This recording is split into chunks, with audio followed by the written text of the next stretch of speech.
अस्सलाम वालेकुम स्टूडेंट्स। आज जो टॉपिक हम स्टार्ट करने जा रहे हैं उसका ताल्लुक चैप्टर नंबर 5 से है। अगर आप पंजाब टेक्स्ट बुक बोर्ड को देख रहे हैं, इसके अलावा ये टॉपिक बहुत ही इंपॉर्टेंट है क्योंकि यहाँ पर हम बेसिक पढ़ने जा रहे हैं। वो बेसिक जो आगे हमें हर किंगडम को समझने में हेल्प करेंगी। आज हम ये देखेंगे कि हमें क्या जरूरत पेश आई कि इतने ज्यादा ऑर्गेनिज्म को डिफरेंट किंगडम के अंदर रखा जाए, और ये क्लासिफिकेशन की बेसिक नीड क्या थी। क्लासिफिकेशन क्या है, क्लासिफिकेशन के यूनिट्स कौन कौन से हैं, और कैसे कैसे सिमिलैरिटीज बढ़ती हैं जैसे जैसे हम मूव कर रहे होते हैं विद इन द टेक्सान, और कब ये सिमिलैरिटीज कम होती जाएंगी जब हम डिफरेंट टेक्सान में मूव कर रहे होंगे। सबसे क्लोजली रिलेटेड एनिमल किस टेक्सान में मौजूद होंगे, और वो कौन सा टेक्सान है जिसके अंदर बहुत डिफरेंट किस्म के ऑर्गेनिज्म शामिल होंगे। सो स्टार्ट करते हैं हम आज के इस टॉपिक को। टॉपिक है हमारे पास introduction to variety of life. सबसे पहले चूंकि इस टॉपिक के अंदर आपसे शॉर्ट क्वेश्चन पूछा जा सकता है, आपसे पूछा जा सकता है कि हम क्लासिफिकेशन क्यों कर रहे हैं। तो ये जो फर्स्ट पेज बिलखसूस पंजाब टेक्स्ट बुक बोर्ड के स्टूडेंट्स की बुक में लिखा हुआ है, इसमें से एज यूजुअल कोई एक्सटेंसिव क्वेश्चन तो नहीं पूछा जाता, बट इसमें कोई बेसिक कंसेप्ट जरूर हैं, इसमें से एमसीक्यू जरूर पूछे जाते हैं, इसमें से शॉर्ट क्वेश्चन पेपर में मस्ट आ रहे होते हैं। तो सबसे पहले चूंकि हम इसमें क्लासिफिकेशन को डिस्कस करने जा रहे हैं, तो एक ब्रांच बायोलॉजी की है जो क्लासिफिकेशन को डील करती है, उसको हम पढ़ेंगे taxonomy. So taxonomy is the branch of biology which deal with the naming and classification of animal. आपने दो बड़े काम हम इस चैप्टर में बिल्कुल पढ़ेंगे। एक, हम ऑर्गेनिज्म को कैसे क्लासिफाई करते हैं, यानी क्लासिफिकेशन उनकी पढ़ेंगे, और फिर नेमिंग, उनको एक नाम, यूनिवर्सल नाम कैसे देते हैं जिसको हम कहेंगे नोमेनक्लेचर। तो वो ब्रांच ऑफ साइंस जिसका ताल्लुक होगा ऑर्गेनिज्म को नाम देने से यानी नोमेनक्लेचर से, और क्लासिफिकेशन से, इस ब्रांच ऑफ बायोलॉजी को हम क्या कह रहे होते हैं, that is called taxonomy. It is also called systematics, systemic biology या सिस्टमैटिक्स भी इसको कह रहे होते हैं। सिस्टमैटिक बायोलॉजी का मतलब होता है यहां पर हम ज्यादातर एवोल्यूशनरी पॉइंट ऑफ व्यू से उनको क्लासिफाई कर रहे होते हैं कि कौन सा ऑर्गेनिज्म जो होता है वो किस से एवोल्यूशनरी पॉइंट ऑफ व्यू से रिलेट कर रहा होता है। फादर ऑफ जो टेक्सोनोमी है वो है एक साइंटिस्ट है, इसका नाम आपने याद रखना, दैट इज कॉल्ड कैरोलिस लीनियस। जो है, Linnaeus is the father of taxonomy. Need of classification, आपसे क्वेश्चन पूछा जा सकता है, शॉर्ट क्वेश्चन पूछा जा सकता है, why there is a need of classification, why this organism are classified into different kingdom और डिफरेंट टेक्सान। तो ये शॉर्ट क्वेश्चन आपसे पूछा जा सकता है, उसका आंसर आपसे वो डिस्कस कर रहा है। कहता है कि 1.5 million species of animal and more than 0.5 million species of plants are known. अभी जो रिसेंट डाटा वो इससे भी बहुत ज्यादा है, बट हम जिस बुक को फॉलो कर रहे हैं उस बुक के अंदर ये डाटा दिया हुआ है, लिहाजा मैं उसी को कॉपी कर रहा हूं। तो जो रिसेंट जो अमाउंट वो कह रहा है उस बुक के मुताबिक, तो 1 मिलियन में होती हैं 10 लाख। तो 1.5 मिलियन स्पीशीज ऑफ एनिमल है, इट्स मीन तकरीबन कोई 15 लाख के करीब जो स्पीशीज किसकी है, एनिमल की हैं, और 0.5 मिलियन मीन 5 लाख यानी 5 लाख स्पीशीज किसकी हैं, वो प्लांट की हैं। अगेन जैसे मैंने पहले बताया कि एक स्पीशीज के अंदर हजारों करोड़ों करोड़ों के हिसाब से, मिलियंस के हिसाब से उसमें आगे इंडिविजुअल हैं। जैसे पूरी दुनिया के अंदर जो 5-6 अरब के करीब जो इंसानों की आबादी है, they belong to one population, human species से ताल्लुक रखते हैं। यहां से आप अंदाजा लगा सकते हैं कि नंबर ऑफ इंडिविजुअल कितना ज्यादा होगा। इसलिए वो कहता है टू डील विद देम, यानी इतनी ज्यादा तादाद में स्पीशीज के साथ डील करना इतना आसान काम नहीं है। वी नीड अ सिस्टम, एक हमें सिस्टम की जरूरत है, by which species can be classified, जिसके मुताबिक हम स्पीशीज को क्या कर सके, क्लासिफाई कर सके। अब हम देखते हैं क्लासिफिकेशन कहते हैं किसको है। Classification is actually the arrangement of organism into systematic groups. ठीक है, तो जो ये अरेंजमेंट ऑफ organism है into systematic groups, so into groups and subgroup, into classes and subclasses, this arrangement of organism is called as this arrangement of organism into groups and sub groups is called as classification. जैसे एक random classification हम कर रहे होते हैं कि हम ऐसा करते हैं कि जितने भी नॉन लिविंग चीजें हैं उनको हम रॉक्स के अंदर क्लासिफाई कर देते हैं। तो ये जस्ट एक रैंडम क्लासिफिकेशन सिस्टम बता रहा हूं। जितने भी ट्रीज और ग्रासेस हैं उनको हम प्लांट्स में क्लासिफाई कर रहे होते हैं। जितने भी कैट्स और फिशेज हैं इनको हम एनिमल के अंदर रख लेते हैं, और जितने भी इंसान हैं इनको ह्यूमन बीइंग के अंदर रख लेते हैं। तो ये है क्लासिफिकेशन कि हम ऑर्गेनिज्म को रैंडमली एक जैसी कुछ सिमिलैरिटीज की बेस पर हम, तो this is actually arrangement of organism into groups and sub groups on basis of actually similarities. यानी जो एक जैसी चीजें होंगी वो एक ग्रुप बनाएंगी, जो एक जैसी होंगी वो दूसरा ग्रुप बनाएंगी, इस तरह से ग्रुप बनते जाएंगे। क्लासिफिकेशन सिस्टम हमारे पास कौन कौन से क्लासिफिकेशन सिस्टम आते रहे हैं। Many type of classification are possible. आप डिपेंड करता है आप किस तरह से क्लासिफाई कर रहे हैं। Say for example you are Pakistani, तो आप हम अपने आप को सूबों की बेस पर क्लासिफाई कर सकते हैं कि फलां पंजाबी है, फलां कश्मीरी है, फलां यहाँ पर बलोची है। तो इसी तरह से हम मजहब की बेस पर क्लासिफाई कर सकते हैं कि ये कलमे की बेस पर ये मुस्लिम है, ये नॉन मुस्लिम है। इसके अलावा जो बहुत सी क्लासिफिकेशन सिस्टम है, इसी तरह से ऑर्गेनिज्म में भी आपको various type of classification system जो होते हैं वो पॉसिबल होते हैं। For example we can classify flowering plant according to their colour. मैं जितने भी व्हाइट फ्लावर वाले पौधे हैं इनका एक ग्रुप बना लूं कि ये व्हाइट फ्लावर प्लांट है, व्हाइट फ्लावर्ड प्लांट है, ये रेड फ्लावर्ड प्लांट है। जो रेड है उनको मैं रोज कैटेगरी में रख लूं।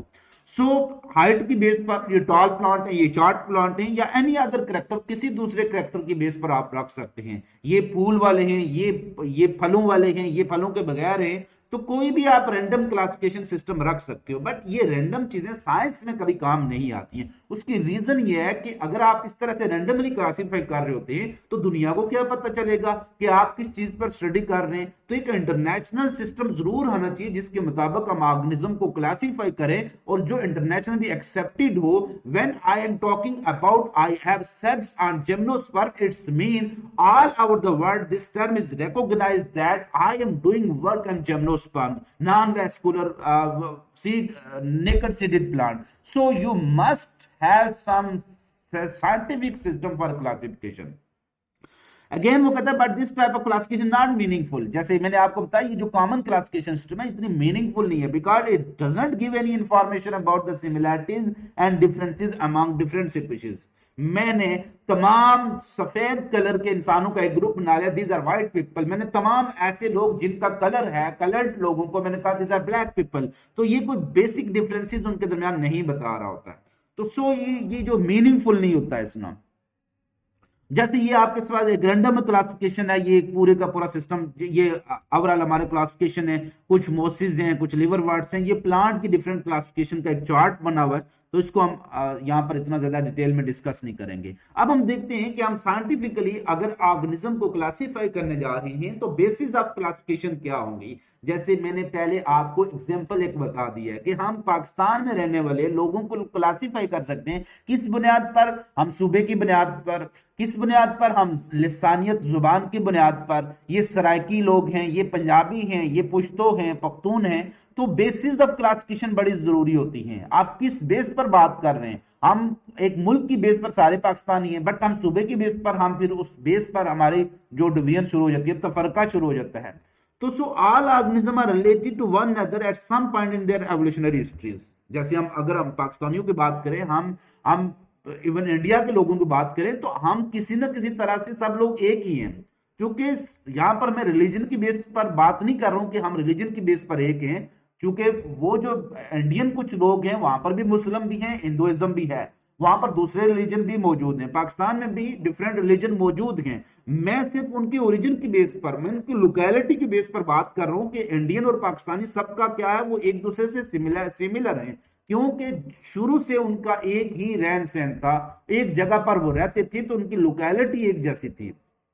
सो इसी तरह से जितने भी ऑर्गेनिज्म होते हैं वो अपनी एवोल्यूशनरी हिस्ट्री में कहीं ना कहीं आपस में क्या कर रहे होते हैं, मिल रहे होते हैं। But some organism are more closely related than others. कुछ ऑर्गेनिज्म होते हैं जो कि आपस में बहुत ज्यादा क्लोजली रिलेटेड होते हैं देन अदर्स। जैसे sparrows are more closely related to pigeon but not related to the insect. जैसे स्पैरोज हैं, इनके पास क्या होते हैं, ये पर होते हैं, परिंदों की तरह होते हैं। They are more closely related to pigeon, यानी कबूतर के साथ इसका ज्यादा ताल्लुक है, लेकिन इंसेक्ट वो भी उड़ते हैं, लेकिन उनके साथ इनका इतना ज्यादा ताल्लुक नहीं है। कि रीजन क्या है कि इंसेक्ट इनवर्टिब्रेट है, इनमें रीढ़ की हड्डी नहीं है, जबकि स्पैरोज के पास क्या है, रीढ़ की हड्डी मौजूद है, पिजन के पास रीढ़ की हड्डी मौजूद है। तो ये आप देख सकते हैं कि जो पिजन है हमारे पास एक, और साथ इसके क्या है, चिड़िया है, तो दोनों का आपस में क्या है, सिमिलैरिटीज मौजूद हैं। कुछ ना कुछ इनमें सिमिलैरिटीज हैं, बट डिफरेंसेस भी वहां पर प्रिवेल कर रहे होते हैं। सो मोस्ट कॉमन जो बेसिस ऑफ क्लासिफिकेशन है वो हमारे पास है। Classification is based on homologies, यानी सिमिलैरिटीज की बेस पर। वो होमोलॉजी मीन हम उनकी स्ट्रक्चरल सिमिलैरिटीज देख रहे होते हैं। Comparative biochemistry, we are going to compare the biomolecule found within the different living organism, उनको देखते हुए हम कंपैरेटिव बायोकेमिस्ट्री की बेस पर क्लासिफाई कर सकते हैं। साइटोलॉजी की बेस पर, सेल बायोलॉजी की बेस पर, यानी ये प्रोकैरियोट है, ये यूकैरियोट है, ये ऑटोट्रॉफिक सेल है, ये हेटरोट्रॉफिक सेल है, ये इंजेस्टिव हेटरोट्रॉफ है, ये जो एब्जॉर्बिव हेटरोट्रॉफ है, जेनेटिक्स की बेस पर इसका डीएनए इसका आरएनए से डिफर कर रहा होता है, इसमें ये जीन्स मौजूद है, इसमें जीन्स मौजूद नहीं है। तो these are the some basis of classification that may be asked in your examination के in list various basis of classification. अब हम देखते हैं यूनिट्स ऑफ क्लासिफिकेशन हमारे पास कौन कौन से हैं। तो डिफरेंट यूनिट्स ऑफ क्लासिफिकेशन, जो यूनिट्स ऑफ क्लासिफिकेशन को ओवरऑल हम क्या कह रहे होते हैं, टेक्सा। तो units of classification are called taxa, और सिंगुलर इसकी होती है टेक्सॉन। यानी हम जो भी क्लासिफिकेशन के यूनिट्स बनाएंगे उन क्लासिफिकेशन के यूनिट को हम क्या कह रहे होते हैं, टेक्सा कहेंगे। जैसे स्पीशीज है, किंगडम है, ऑर्डर है, ये सारे ओवरऑल टेक्सा कहलाएंगे। तो वो यूनिट्स ऑफ क्लासिफिकेशन कौन कौन से हैं। नंबर 1 सबसे बड़ा जो यूनिट है किंगडम है। अदरवाइज इससे ऊपर भी एक होता है जो एक इयॉन, एक सबसे बड़ा यूनिट होता है। किंगडम से ऊपर एक डोमेन होती है, वो बड़ा यूनिट है। एनी हाउ, तो आपके सिलेबस के मुताबिक किंगडम सबसे बड़ा यूनिट है। और living organism are divided into kingdoms. जितने भी ऑर्गेनिज्म है इनको हमने 5 किंगडम में डिवाइड किया होता है। किंगडम से छोटा जो यूनिट होता है वो फाइलम होता है या डिवीजन होता है। फाइलम ज्यादातर phyla word animal in origin होता है, हम एनिमल के लिए यूज करते हैं, और डिवीजन प्लांट या plant like organism, fungi, algae के लिए यूज कर रहे होते हैं।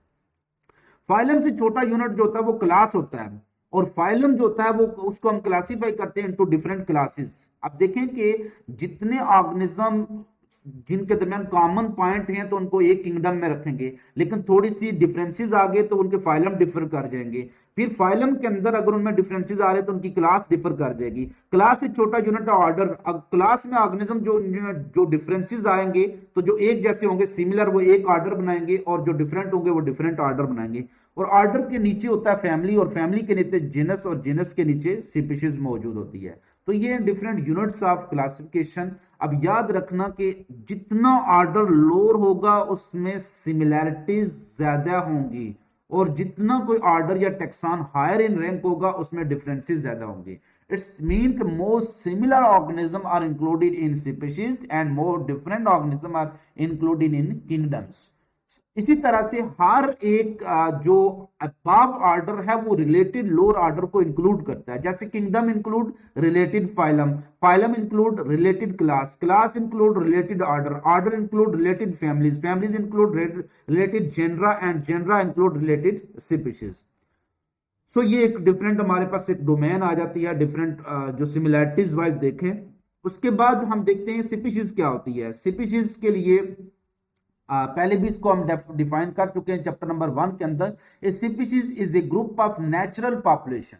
नेचुरल पॉपुलेशन में कुदरती तौर पर एक पॉपुलेशन है, उसका एक ग्रुप होता है विच कैन एंटर ब्रीड फ्रीली, यानी वो कुदरती तौर पर आजादाना तौर पर आपस में क्या कर सकते हैं, सेक्सुअल रिप्रोडक्शन कर सकते हो, and produce fertile offspring. Fertile mean वो ऑफस्प्रिंग जो आगे बच्चे पैदा करने की सलाहियत रखती हो।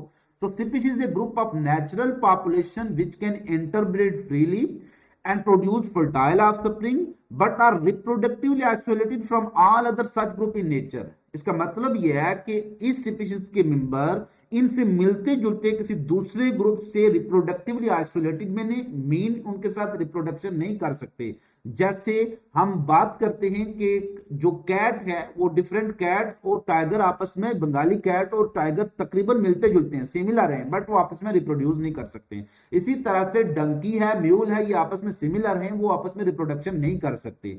तो सिमिलर ऑर्गेनिज्म जो होते हैं वो अगर रिप्रोडक्शन कर सकते हो कुदरती तौर पर तो वो स्पीशीज कहलाएंगे, लेकिन अगर वो रिप्रोडक्शन नहीं कर सकते हैं तो वो एक स्पीशीज नहीं बनाएंगे। लिहाजा स्पीशीज के लिए 3 क्राइटेरिया का आना जरूरी है। Group must be similar, they must reproduce of naturally यानी सेक्सुअली रिप्रोड्यूस कर सकते हो, और मस्ट प्रोड्यूस फर्टाइल ऑफस्प्रिंग। इन एसेक्सुअली प्रोड्यूसिंग ऑर्गेनिज्म, जैसे कुछ ऑर्गेनिज्म होते हैं एसेक्सुअल रिप्रोडक्शन होती है जिसमें सेक्सुअल रिप्रोडक्शन होती नहीं है, तो फिर वहां पर हम इंटरब्रीडिंग या नेचुरल जो हम उनके मेटिंग है इज नॉट कंसिडर, वहां पर हम इसको कंसिडर नहीं कर रहे होते हैं। फिर हम वहां पर कुछ और जो जेनेटिक्स को देख रहे होते हैं, डीएनए आरएनए स्टडीज को देख रहे होते हैं। Each species has its own structure, ecology and behaviours. Her species का अपनी स्ट्रक्चर होती है, उसका रिलेशनशिप विद एनवायरनमेंट होता है और उसका बिहेवियर होता है। और different species do not exchange gene between them, क्योंकि जीन्स का एक्सचेंज किसके थ्रू होता है, जीन्स का एक्सचेंज हमेशा सेक्सुअल रिप्रोडक्शन के थ्रू होता है, इसलिए डिफरेंट स्पीशीज कभी भी आपस में एक्सचेंज जीन्स नहीं कर सकती। Therefore species are independent evolutionary unit, यानी ये आजादाना तौर पर क्या होती हैं, एवॉल्व होती हैं, ये किसी दूसरे पर डिपेंड नहीं कर रही होती हैं। उसके बाद यहां पर एक लास्ट जो क्वेश्चन है हमारे पास वो बायोलॉजिकल क्लासिफिकेशन ऑफ कॉर्न है, और one of the important short question अक्सर पेपर में पूछा जाता है। कॉर्न मकई को कहते हैं, इसका ताल्लुक पौधों से है। अब हम देखते हैं कि इसको हम किस तरह से क्लासीफाई करेंगे। तो चूंकि ये ताल्लुक रखती है प्लांट से, तो इसका किंगडम होगा प्लांटी। किंगडम से छोटा जो लेवल होता है उसको डिवीजन कहते हैं। तो डिवीजन के अंदर चूंकि ये एक सीड प्लांट है, तो सीड प्लांट का जो ग्रुप होता है उसको हम एंथोफाइटा कह रहे होते हैं। उसके बाद डिवीजन के नीचे होती है क्लास, क्योंकि ये सीड प्लांट है और बिल्कुल इसकी सब क्लास होती है वो एंजियोस्पर्मी होती है। तो इसकी क्लास जो होती है, चूंकि जो मेज है ये सिंगल कॉटिलिडन रखता है, इसलिए इसको कहेंगे मोनोकॉटिलिडन, इसकी क्लास है। ऑर्डर जो होता है पोएलिस, याद रखना POA, पोआ एक ग्रास का नाम है, ग्रास का नाम है पोआ। तो ये ग्रास इतना कॉमन है कि इसी की बेस पर एक पूरी फैमिली बनती है, ग्रास फैमिली, जिसको पोएसी कहते हैं, और इस फैमिली वाले ऑर्डर को पोएलिस कहते हैं। अकॉर्डिंग टू द क्लासिफिकेशन जो नोमेनक्लेचर है, उस रूल के मुताबिक हमेशा ऑर्डर के एंड पर एलिस आता है, और ऑर्डर के नीचे क्या फैमिली होगी इसके एंड पर एसी आएगा। सो इस पोआ ग्रास की निस्बत इसका जो ऑर्डर होगा उसको हम पोएलिस कह देंगे, और इस फैमिली को पोएसी कह देंगे। फैमिली के नीचे आता है जेनस, और इसका जेनस होता है जिया, और इसकी स्पीशीज क्या होती है, मेज होती है। सो इसका साइंटिफिक नेम बन जाएगा जिया मेज। सो यहां तक हमारा जो आज का टॉपिक है वो खत्म होता है। उम्मीद करता हूँ आपके लिए ये काफी हेल्पफुल साबित हुआ होगा। अपना बहुत ज्यादा ख्याल रखिएगा, खुश रहिएगा, खुश रखिएगा, दुआ में याद रखिएगा। फिर मिलेंगे चलते चलते।